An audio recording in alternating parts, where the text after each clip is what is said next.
ఈ లోపల బోట్లు ఏర్పాటు చేయడం కానీ, డ్రోన్ కెమెరాలు ఏర్పాటు చేయడం కానీ, ఫుడ్ సప్లై కానీ, మిల్క్ సప్లై కానీ అంతా బాగుందండి. చంద్రబాబు గారు మొన్న ఆయన వచ్చిన తర్వాత 3 రోజుల క్రితం ఆయన వచ్చిన తర్వాత సీరియస్గా కార్యక్రమాలన్నీ జరుగుతున్నాయి. ముమ్మరంగా ఏర్పాట్లన్నీ చాలా బాగా చేస్తున్నారు. ఎటువంటి ఇబ్బంది లేదు. కాకపోతే ఇంకా లోపల ఉన్న వాళ్ళ ప్రజానికాన్ని కూడా, లోపల కండ్రిక రాజీవ్నగర్లో ఉన్న వారిని కూడా వాళ్ళని వాళ్ళ సురక్షిత ప్రాంతాలకి ముందుగా తరలిచ్చేస్తే మంచిదని కోరుకుంటున్నాను. బోట్ల ద్వారా వాళ్ళని ఇటు తీసుకొస్తే బాగుంటుందని అనుకుంటున్నాను. ప్రభుత్వ షెల్టర్ ఎక్కడైతే ఇచ్చారో ఆ షెల్టర్ ప్రదేశాలకి వాళ్ళని తరలిస్తే మంచిదని ఇంకా కోరుకుంటున్నాను. చంద్రబాబు నాయుడు గారు తీసుకున్న చర్యలు చాలా బాగున్నాయి. ఇలాంటి టైంలో ఆయన ఈ వయసులో కూడా ఆయన ఇంత కష్టపడి ఇంత యాక్టివ్గా ఈ గవర్నమెంట్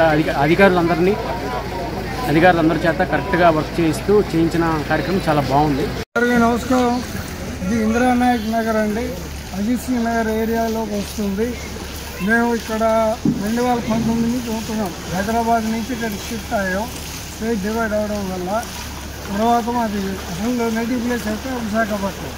ఇక్కడ ఈ ఏరియాలో మొత్తం నడుములు గుండెలోపు దాకా నీళ్లు నిలబడిపోయాయి.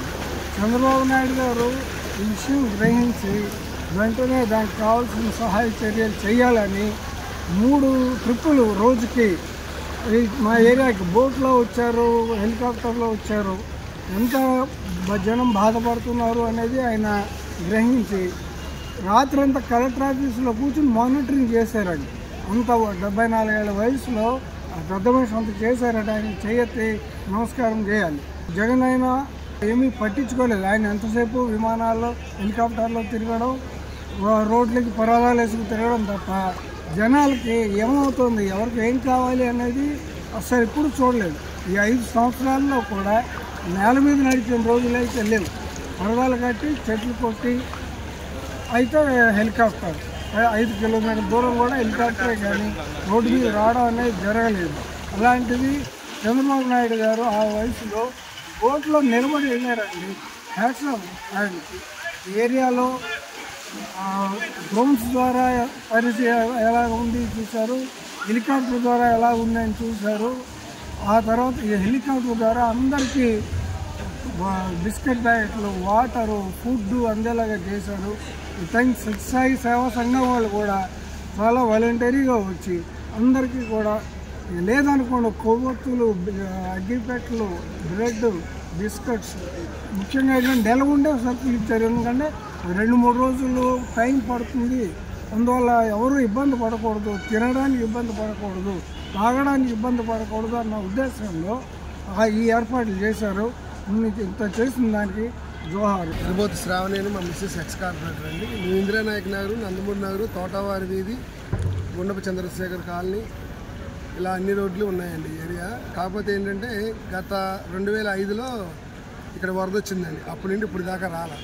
ఇప్పుడు ఏంటంటే కొంతవరకు సడన్గా వచ్చిన విపత్తు వల్ల అధికారులు కూడా ఏమీ చేయలేకపోయారు. ఇప్పుడు మన విజయవాడ సెంట్రల్ ఎమ్మెల్యే బొన్నమ్మ గారు, ఎంపీ కేశవన్ శ్రీనాథ్ చిన్ని గారు, వీళ్ళందరూ సహకారంతో వాళ్ళు వచ్చి సర్వీస్ చేస్తున్నా కూడా ఒకేసారి ఎక్కువ మంది జనాభా అవడం, ఇంచుమించు 2 లక్షల మంది జనాభా ఇక్కడ ఉన్నారు. ఇలా సడన్గా వచ్చిందని మనం ఎక్స్పెక్ట్ చేయని విషయం కాబట్టి కొంచెం సేవా కార్యక్రమాలు అయ్యి బయట వాళ్ళందరితో మాట్లాడి చంద్రబాబు నాయుడు గారు ఇక్కడే ఉండి కలెక్టరేట్లో ఉండి దగ్గరుండి తీసుకోబట్టి కొంతవరకు ఈ 3 రోజుల్లో బయటకు వచ్చామండి. ఇప్పుడు సర్వీస్ మాత్రం బాగానే చేస్తున్నారు. తర్వాత సత్యసాయి సేవా సంస్థ వాళ్ళు కానీ, ప్రైవేట్ సంస్థలు కానీ అందరూ వచ్చారండి బయటికి. ఈ విధంగా డెవలప్ చేస్తున్నారు. అంటే ఇప్పుడు జగన్మోహన్ రెడ్డి అయితే ఒకే మాట అంటున్నాడు, చీటికి మాటికి. కేవలం చంద్రబాబు నాయుడు గారు తప్పిదం వల్ల భోజన ఏర్పాట్లు సరిగా సమకూర్చలేకపోతున్నాడు అని అన్నాడు. దానిపై మీ ఉద్దేశం ఏంటండి? అసలు జగన్మోహన్ రెడ్డి అనే వ్యక్తికి బుడమేరుకి గేట్లు ఉంటాయని మాట్లాడిన వ్యక్తి ఒక ముఖ్యమంత్రి అంటే మనం సిగ్గుపడాలి. బుడమేరుకి గేట్లు ఎక్కడైనా ఉన్నాయండి? బుడమేరు అంటే ఏంటో తెలియని వ్యక్తి కూడా వచ్చి నేను ముఖ్యమంత్రి అని చెప్పుకున్న స్థాయికి ఇలా అయిపోయింది మన రాష్ట్ర పరిస్థితి. అదే చంద్రబాబు నాయుడు అనే వ్యక్తి లేకపోతే కొన్ని లక్షల మంది ఇక్కడ చనిపోయే పరిస్థితి వచ్చేది. అంటే గతంలోని ప్రభుత్వం ఉన్నంత వరకు జగన్మోహన్ రెడ్డి ఫ్లైట్ తప్ప ఈ రోజు భూమి మీద రాలేదు. మరి ఈ రోజు భూమి మీద మీ దగ్గరకు తిరుగుతున్న దానిపై మీ ఉద్దేశం ఏంటి? చంద్రబాబు నాయుడు గారు ఇక్కడ ఇదే పనిగా ఇక్కడ కూర్చున్నారు కాబట్టి తను మళ్ళీ ఒకవేళ రాకపోతే బాగోదని వచ్చి కనిపించి వెళ్ళిపోయాడు. వచ్చిన తర్వాత ఏం మాట్లాడాడు? తను ఏమీ సర్వీస్ చేయట్లేదు అన్నారు. అది కాకుండా బుడమేరు గేట్లు అని చెప్పాడు. అది వాళ్ళ నాన్నగారు రాజశేఖర రెడ్డి గారు ఉన్న టైంలోనే బుడమేరు ముప్పు ఉండదు, నేను చూసుకుంటాను, అవి చేస్తా ఈ చేస్తా అన్నారు. అదే చంద్రబాబు నాయుడు గారు వచ్చిన తర్వాత బుడమేరు వరకు మ్యాక్సిమం అవకాశం ఉన్నంత వరకు సర్వీస్ చేశారు. ఇప్పుడు ఇలా సడన్గా జరిగిద్దని 20 సంవత్సరాల తర్వాత మాకు తెలిసింది. ఇప్పుడు దాకా ఇప్పుడు రాలా బయటికి. హాయ్ అండి, నా పేరు పవన్. మాది యాక్చువల్గా గుంటూరు. ఇక్కడ మా మావయ్య గారు ఇంటికి వచ్చాము, ఇంద్రనాయక్ నగర్కి. ఇంద్రనాయక్ నగర్లో ఈ వాటర్ ఫ్లడ్స్ రావడం వల్ల మన సండే నుంచి పవర్ లేదు. బట్ టు బి ఫ్రాంక్ చెప్పాలి అంటే గవర్నమెంట్ చాలా ఫస్ట్ డే ఏమీ హెల్ప్ చేయలేకపోయారు లోపల పీపుల్ ఉండటం వల్ల. సెకండ్ డే నుంచి చాలామంది లోపలికి రావటం, బోట్స్లో నుంచి రావటం, ఇవ్వటం. మేబీ ల్యాక్స్ ఆఫ్ పీపుల్ ఉంటే థౌజండ్స్ ఆఫ్ పీపుల్ కన్నా హెల్ప్ చేశారు. నేనైతే కొంచెం హెల్ప్ తీసుకున్నాను.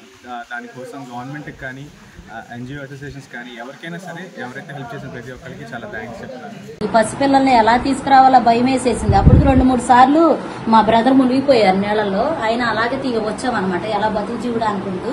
మొత్తం ఏమీ లేకుండా శూన్యం అయిపోయింది. ఇక్కడ చర్చిలో మేము అందరం షెల్టర్లో ఉంటున్నామండి. అయితే ఇక్కడికి వచ్చిన కాడి నుంచి సార్ మాకు సీఎం గారు చాలా ఇదిగా చేస్తున్నారు.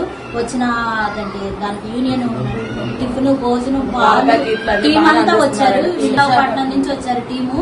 అసలు ఏ లోటు లేకుండా చూసుకుంటున్నారు. ఇప్పుడు మేము వచ్చిన కాడి నుంచి 3 రోజుల నుంచి ఏ నష్టం లేదు. కాకపోతే ప్రస్తుతానికి బాగానే ఉన్నాం. కట్టుకున్న బట్టలతో ఇక్కడికి వచ్చామండి. వచ్చిన కాడి నుంచి ముఖ్యమంత్రి గారు మాకు బాగా హెల్ప్ చేస్తున్నారు. ముఖ్యంగా విశాఖపట్నం టీం మాకు చాలా సహాయం చేస్తుంది అన్నమాట. పాల విషయంలో, పిల్లల విషయంలో అన్ని సహాయం చేస్తున్నారు. టిఫిన్, భోజనం, పాలు, మంచినీళ్లు అన్ని కావాల్సినవన్నీ మాకు ఏర్పాటు చేస్తున్నారు. చాలా వందనాలండి మాకు సహాయం చేస్తున్నారు. బాబు గారికి ధన్యవాదాలండి. ఆయన ఒక చిన్న పిల్లలాగా తిరుగుతున్నారు ప్రతి వీధికి, ప్రతి గల్లీకి. మా పిల్లలకి పాలు, ఫుడ్ అన్నీ అరేంజ్ చేస్తున్నారు. మేము ఫ్లడ్స్ వచ్చి ఇక్కడ రిలేటివ్స్ ఇంటికి వచ్చాము. సో మాకు ఫుడ్, వాటర్ మొత్తం అన్నీ అందిస్తున్నారు. నగర్ అండి, ఆయోజన కూడా వాటర్ ఫుల్గా నీళ్ళలోకి వచ్చేసింది. ఎప్పుడంటే జగన్పూర్ రెడ్డి వచ్చిందనే కాలువ కనెక్షన్ ఇచ్చిన వాళ్ళు ఏం చేశారంటే అది ఓపెన్లో వదిలేశారు. బుడమేరు కట్టకి కింద వేసింది ఓపెన్లో వదిలేశారు. 4 అడుగులు 5 అడుగులు డమ్ములు దించేది, అది ఓపెన్లో వదిలేసి ఆ నీళ్ళు మొత్తం ఇట్టే వచ్చేసింది. ఇప్పుడు వీళ్ళు వచ్చేదే దాన్ని మూసారు. సార్ ఒకటి అడుగుతున్నా, ఈ వాటర్ ఇలా రావడానికి ఇది ఫస్ట్ టైమా లేకుండా ఇంత ముందు ఎప్పుడన్నా వచ్చిందా? ఇలా రావడానికి కారణం ఏంటి? ఇది ఫస్ట్ కారణం. ఆ నీళ్లు వాళ్ళ పీరియడ్ లో తూములు బంద్ చేయలేదు, వాల్వ్ చేయలేదు. గత ప్రభుత్వం పీరియడ్ వాల్వ్ చేయలేదండి. వాల్వ్ చేయలేక వదిలేశారు. అది ఎప్పుడు మనకు తెలియకుండానే 8 గంటల వాటర్ ఫుల్గా వచ్చేటప్పుడు జస్ట్ 7:30 నుంచి 10 నిమిషాల్లోనే మొత్తం వాటర్ అంతా ఇళ్లలోకి వచ్చేసింది. ఇళ్లలో సామానం గేమానం తీసుకుంటే అవకాశం కూడా మాకు లేకుండా పోయింది. కట్టు బట్టలతో మేము నుంచొని ఉన్నాం. ఒక మాట అమ్మా, జగన్మోహన్ రెడ్డి గారు మీరు చాలా మంది ఇక్కడ ఎవరు ఈ ప్రభుత్వం పట్టించుకోవట్లేదు, ఆటలతో పడి ఉన్నారు, ఎవరికి శానిటైజర్ కానీ లేకపోతే భోజనాల వసతి చేయట్లేదు అని అంటున్నారు. మీరేం చెప్తారు? లేదండి, అన్ని టైం టు టైం వస్తున్నాయి. పొద్దున్నే పాలు, బిస్కెట్లు అన్ని పంచుతున్నారు. మధ్యాహ్నం భోజనం తీసుకొచ్చి అందజేస్తున్నారు. వాటర్ కూడా తీసుకొచ్చేస్తున్నారు. పడవల్లో తీసుకొచ్చి అన్ని ఇస్తున్నారు. జ్వరాలు ఉన్నాయా, ఏమన్నా ఉన్నాయా అని కనుక్కొని మరి అన్ని చేస్తున్నారు. మాకు ఇబ్బంది ఏం లేదండి. ఈ వాటర్ పోతే మేము ఫ్రీ అవుతాం.